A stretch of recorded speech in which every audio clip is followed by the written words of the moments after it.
안녕하세요. 플러스 연금 컨설팅 차경수 대표입니다. 우리가 금융상품에 투자해서 얻을 수 있는 건 매매 차익, 이자, 배당입니다. 어떤 건 비과세 해주고 어떤 건 과세합니다.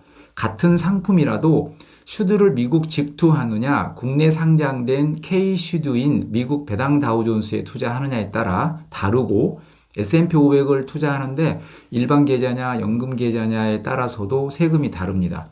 미국 주식, 미국 채권, 국내 주식, 국내 채권 다 다르고 개별 주식이나 개별 채권이냐 ETF냐에 따라서도 다릅니다. 금융 상품별로 세금이 어떻게 되는지 자세히 설명해 드리겠습니다. 곧 출간될 대한민국 연금 바이블 연금 이야기 책입니다. 기존 연금 이야기 2는 구매하지 마십시오. 늦어도 3월 중에는 신간이 출간됩니다. 국내 개별 주식과 개별 채권에 붙는 세금입니다. 삼성전자 주식은 매매차익은 비과세, 배당은 배당소득세 냅니다. 국고채도 매매차익은 비과세고 이자는 이자소득세를 냅니다. 해외 개별 주식, 개별 채권 세금입니다. 지금부터 말씀드릴 세금은 우리나라에서 떼는 세금을 말하는 겁니다. 미국에서 15% 떼는 거라 우리나라에서는 안 뗍니다. 이런 댓글 달릴까봐 미리 말씀드립니다. 엔비디아 같은 해외 주식은 매매 차익에 대해 22% 양도소득세를 부과하는데 연 250만 원까지는 비과세 해줍니다. 그래서 세금 때문에 매년 250만 원 정도만 수익을 내고 연말에 매도하는 사람도 있죠. 매매 차익은 양도소득세를 내지만 미국 주식에서 나오는 배당은 배당소득세를 뗍니다.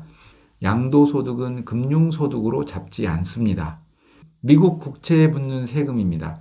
미국 국채는 만기가 1년 이내인 건 T빌이라고 부르고 만기가 2년에서 10년 정도인 채권은 T노트, 만기가 10년 이상인 장기채를 T본드라고 부릅니다. 이런 미국 국채의 매매 차익은 비과세이고 이자는 배당소득세를 부과합니다. 지금 보고 계신 게 만기가 25년 정도 남은 미국 장기채 T본드입니다. 보시면 매수 단가가 49달러로 되어 있죠. 현재 매수하면 49달러로 매수해서 25년 뒤 만기가 되면 미국에서 100달러로 상환해 주는 겁니다. 일찍 자녀에게 증여해서 이런 상품에 묻어두면 좋겠죠. 미국이 망할 일은 없고 49달러에 사서 만기까지 가지고 있으면 미국에서 100달러로 상환해 주니까요. 49달러에 사서 100달러를 받으면 매매 차익이 51달러가 생기잖아요. 이런 매매 차익에 대해 세금이 없습니다. 이 채권에서 발생한 이자는 1.125%입니다. 매년 달러로 1.125를 받습니다. 이런 이자에는 세금이 붙지만 매매 차익에는 세금이 없습니다. 하나 더 보겠습니다. 이건 만기가 15년 정도 남은 미국 장기 채권입니다. 현재 가격이 97달러고 표면 이자가 연 4.25%입니다. 만기 때 100달러로 상환해주고 매년 15년간 달러로 4.25%를 받습니다. 앞으로 금리가 내리든 오르든 15년간 매년 달러로 4.25%를 받는 거니까 괜찮죠. 그런데 아까 25년 남은 채권은 49달러에 살 수 있었는데 이 채권은 97달러입니다.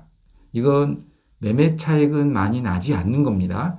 이자가 적은 채권은 가격이 저렴해서 매매 차익이 많이 나고 연 4.25%를 15년간 보장해주는 채권 상품은 매매 차익이 거의 나지 않습니다. 매수한다면 1번과 2번 중 여러분 어떤 걸 매수할 것 같습니까? 세금을 고려하시면 됩니다. 매매 차익은 세금이 없고 이자는 세금이 붙습니다. 미국에서 받은 이자는 금융소득에 합산합니다. 15년간 4.25% 이자 받는 건 좋은데 세금도 내야 하고 금융소득에 잡히니까 다른 금융소득이 많다면 불리하겠죠.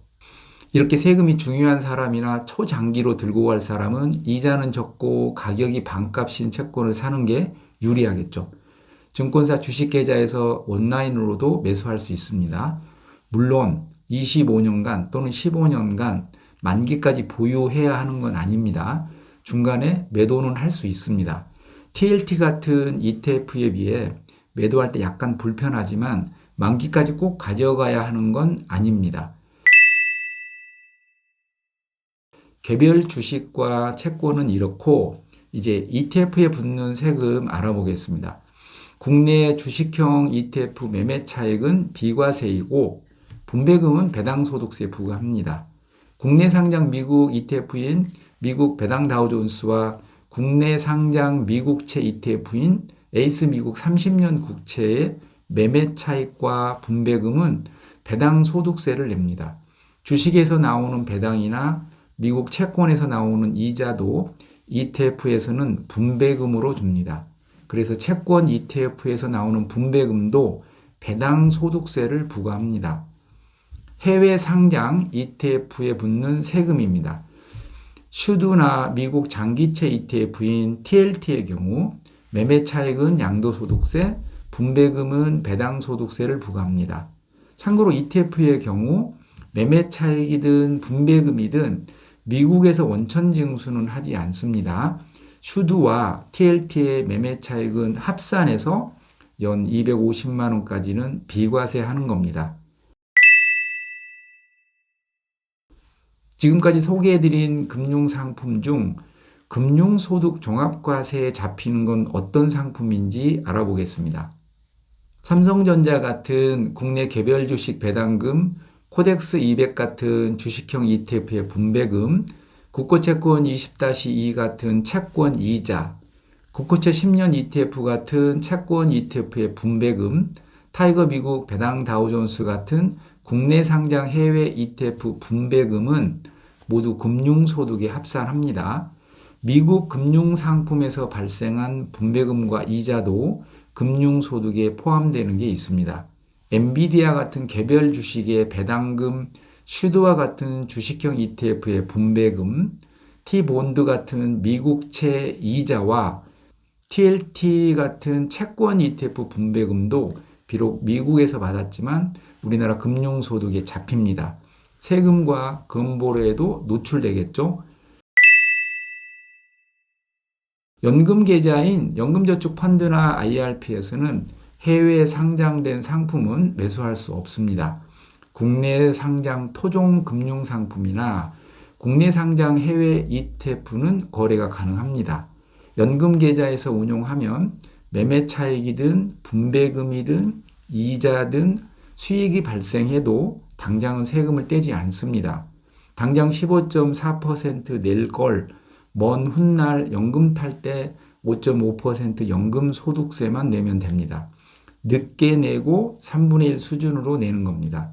큰 혜택이죠. 그런데 1월부터 개정된 세법이 시행됨에 따라서 S&P 500 같은 국내 상장 해외 ETF의 분배금은 세금을 떼버립니다. 분배금은 과세 이연 효과가 사라진 겁니다. 작년까지는 연금 계좌 내 분배금에 대해서 미국에서 세금 뗀 거 국세청에서 환급해주고 과세 이연 시켜줬는데 올해부터는 국세청에서 환급을 해주지 않기 때문에 과세 이연 효과가 사라진 겁니다. 더 큰 문제는 이렇게 이미 미국에서 세금 뗐는데 연금 탈 때 또 세금 뗀다는 것입니다. 물론 이런 이중 과세 문제는 정부가 반드시 해결하겠지만 법 개정하고 시스템에 반영하려면 시간이 꽤 걸릴 것 같습니다. 제가 기업 강의도 하고 다양한 직업을 가진 분들 개인 연금 컨설팅을 하고 있습니다. 늘 느끼는 게 정말 아는 만큼 돈이 되는 것 같습니다. 아주 간단한 건데 몰라서 손해보는 사람들이 많습니다. 오늘도 부산에서 전국 교장 선생님들 대상으로 연금 강의를 하고 왔는데 한 번도 이런 강의를 접해보지 못했던 터라 질문이 정말 많았습니다. 평생 예금과 공제로 자산을 형성해 오신 분들은 연금 계좌와 ISA 계좌가 너무 어렵고 어느 정도 아는 사람도 금융상품 선택하기가 힘듭니다. 포기하지 마시고 3월에 나올 책도 사서 보시고 답답하면 개인 컨설팅도 받아보십시오. 머리 나빠서가 아닙니다. 어렵고 복잡해서 그런 겁니다. 현재 접수하신 분 외에 제가 3월 중순까지는 바빠서 유료 상담을 못 해드리겠습니다. 너무 모르면 뭘 물어봐야 할지도 난감합니다. 그동안 공부해서 3월 중순 이후 신청하십시오. 또 뵙겠습니다. 연금이야기 차경수였습니다.